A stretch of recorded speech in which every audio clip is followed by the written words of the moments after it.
Bienvenue dans le journal TCG et aujourd'hui 3 nouvelles actualités. Tout d'abord des nouvelles cartes qui ont été dévoilées pour la nouvelle série Heatwave en japonais, des cartes promo Pokémon pour la série EV 8.5 exclusivement annoncées pour le moment en Corée et pour terminer, Pokémon crée leur propre Mystery Pack, et oui, mais vendu directement sur Amazon. À tous mes collectionneurs, le journal TCG c'est du lundi au vendredi à 17 h.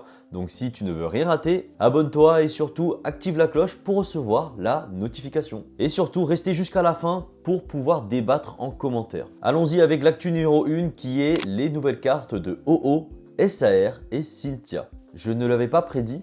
Dans une des dernières vidéos dans lesquelles je présente cette série-là, c'était sûr et certain qu'ils allaient sortir une SAR Ho-Oh, mais également une carte Cynthia car on la voit sur le booster. Mais j'ai été un petit peu déçu. On commence d'abord avec la carte la plus incroyable. Lors d'un tournoi à Fukuoka, au Japon, il y a eu l'annonce du Ho-Oh SAR. Et elle est sublime. Regardez-moi cette carte. Pour tous les fans de cartes Pokémon, avoir une nouvelle carte Ho-Oh en SAR, c'est quelque chose de tout de même incroyable. On a eu la Lugia sur EB, mais alors Ho-Oh, ça fait longtemps qu'on attend une carte nouvelle, avec une illustration qui tape. Et là, ils ont mis le paquet. Et je trouve que rajouter le dresseur sur la carte, ça rend quelque chose de beaucoup plus, je ne sais pas, cinématique, animé. Enfin, voilà, moi, c'est mon avis personnel. Dites-moi en commentaire ce que vous en pensez de cette carte, mais elle est vraiment très très belle. Mais là où j'ai été déçu, ça a été sur la révélation de la carte de Cynthia. Parce que malheureusement, ce n'est pas Cynthia avec son magnifique Karchakroc, mais c'est Cynthia avec Roserade.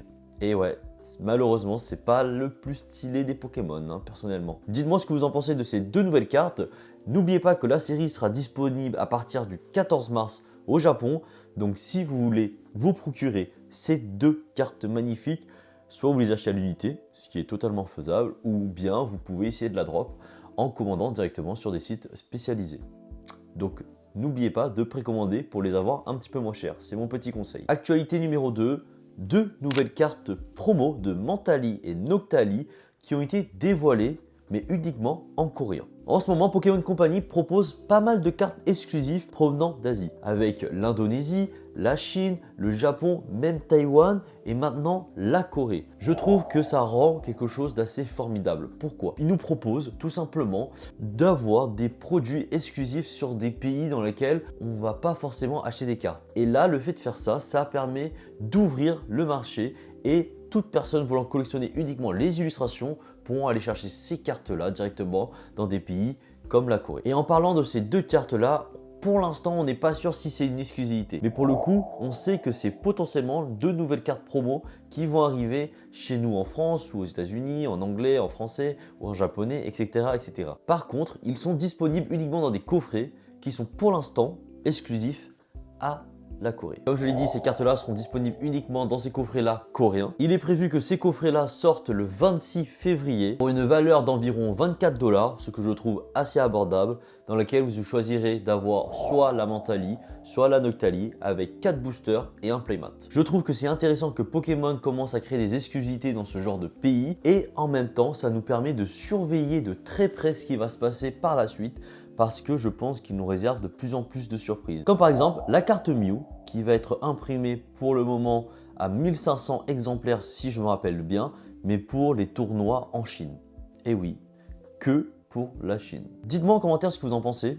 Est-ce que nous en Europe on manque d'exclusivité, puisque à Amsterdam pour l'instant il y a une exclusivité avec le Pikachu Van Gogh. Pour l'instant en France on n'a toujours pas eu la Pikachu Baguette, mais est-ce que justement on devrait avoir plus d'exclusivité en France ou en Europe en termes général, ou bien c'est assez sympa de laisser ces exclusivités là pour l'Asie et justement avoir des prix beaucoup plus abordables. Actualité numéro 3, des Mystery Pack Pokémon par Pokémon Company et vendus sur Amazon. Et ouais, moi-même j'ai été choqué. Je pense que cette actu, elle était totalement oubliée. Pour la simple et bonne raison qu'elle était déjà disponible depuis le mois de décembre, de ce que j'ai vu. Et en fait, depuis récemment, de plus en plus de créateurs commencent à l'acheter ou des personnes commencent à en parler.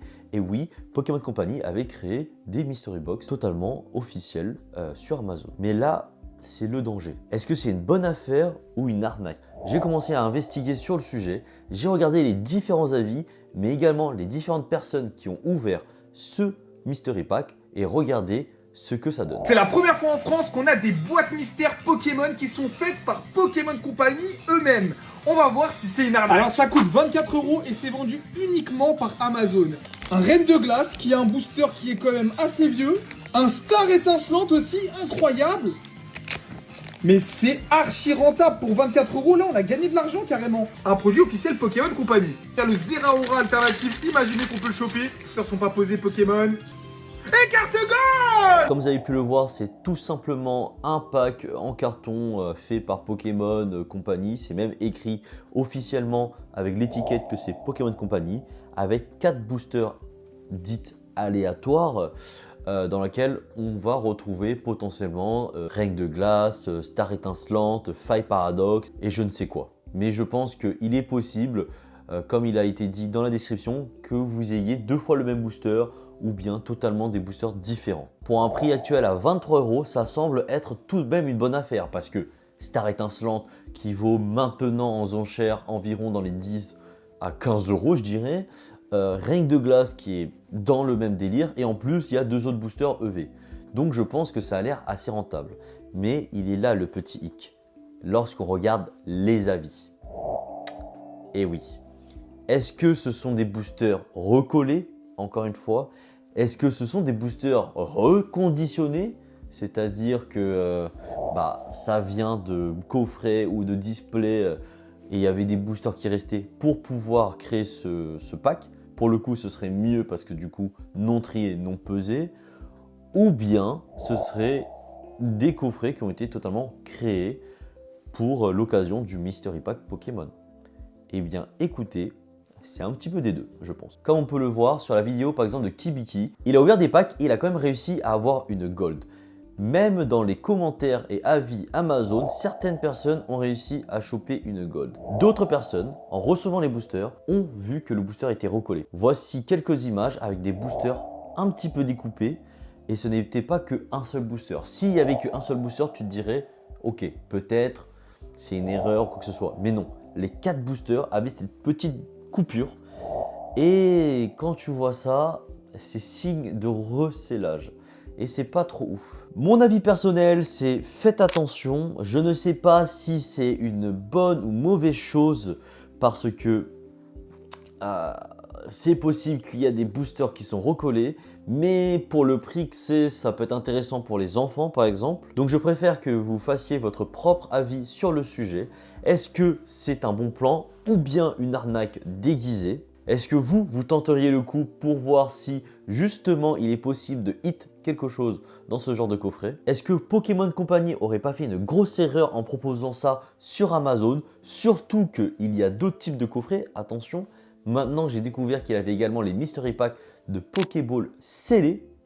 Et ça pareil, je ne sais pas si c'est une bonne idée, mais je trouve que l'idée de base de faire des Mystery Packs 100% Pokémon Company n'est pas mauvaise, mais par contre, le résultat reste à discuter. J'espère que ces 3 actualités vous ont permis à y voir plus clair sur comment avance Pokémon Company avec ses produits. N'oubliez pas de vous abonner, ajouter un pouce bleu, mettre un commentaire par rapport à ce que vous en pensez de ces 3 actualités et d'activer la cloche pour ne rien rater à partir de demain. Parce que oui, l'émission c'est du lundi au vendredi à 17 h sur YouTube.